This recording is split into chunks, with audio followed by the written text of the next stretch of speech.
শিয়ালদহ ধর্মতলায় উত্তপ্ত পরিস্থিতির পর এবং বহু চাকরিহারারা গ্রেপ্তার ও আটক হওয়ার পর বিকাশ ভবনের সামনে থেকে চাকরিহারারা অর্ধনগ্নভাবে মিছিল শুরু করেন।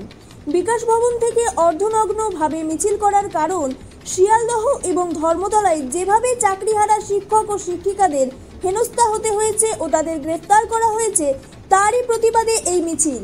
কিছুক্ষণের মধ্যে উত্তপ্ত পরিস্থিতি সৃষ্টি হয় এই মিছিলকে কেন্দ্র করে। এরপরেই বিধাননগরের ডিসি অনিশ সরকারের নেতৃত্বে বিশাল পুলিশ বাহিনী আটক করে চাকরিহারাদের। টেনে হিচড়ে প্রিজন ভ্যানে তোলা হয় তাদের।